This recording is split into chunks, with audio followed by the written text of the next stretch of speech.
welcome back to the Stoic Compass. I'm Jim. And I'm Ellie. We're thrilled you're joining us today.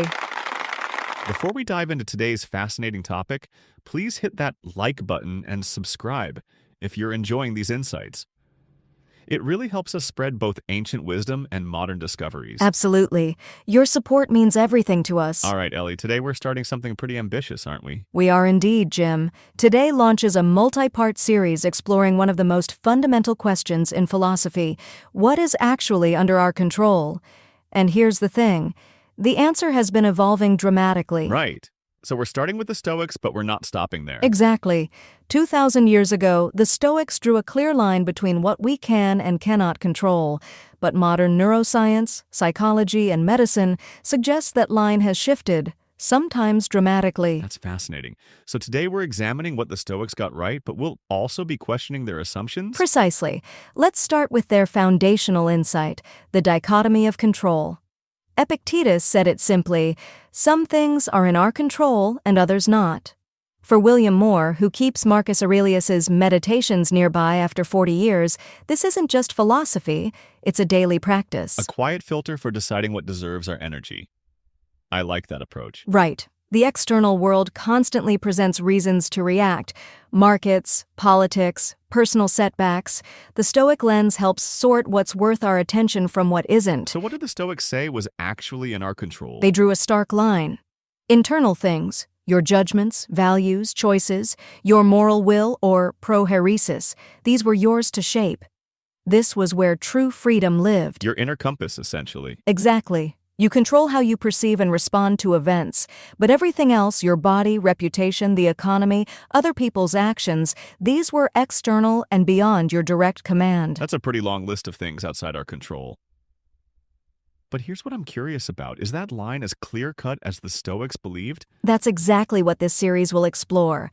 Modern psychology does support the basic principle through locus of control research.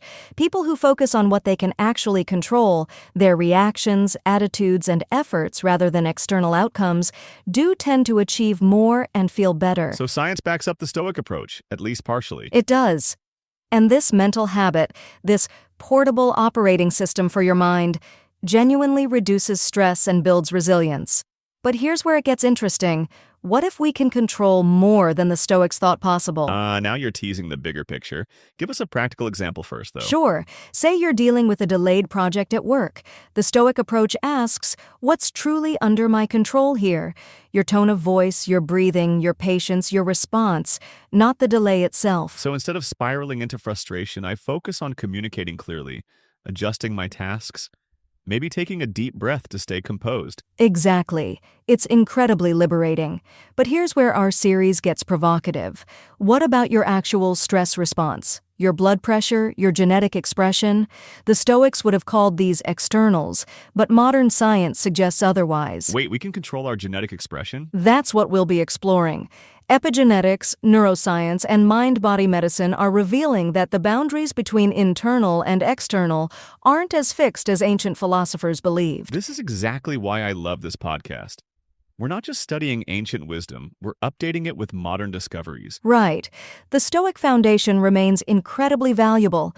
Focusing on your responses rather than trying to control outcomes is still essential wisdom, but the question of what constitutes a response has expanded dramatically. So we're building on their insights rather than replacing them. Exactly.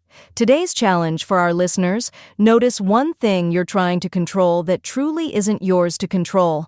Let it go. Then identify one thing you actually can influence and act on it. But stay tuned, because your sphere of influence might be larger than you think. A micro-Stoic exercise with a modern twist. I love it. And this is just the beginning.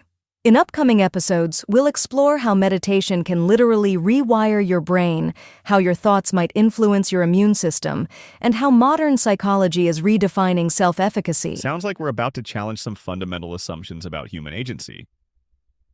Thank you, Ellie, for setting up what promises to be a mind-expanding series. My pleasure, Jim.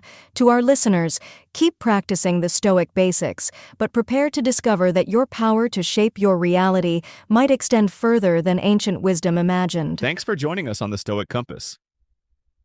Until next time, stay curious about what you can truly control. And keep an open mind, because the boundaries might surprise you. Today's podcast is powered by VoxCrea.ai.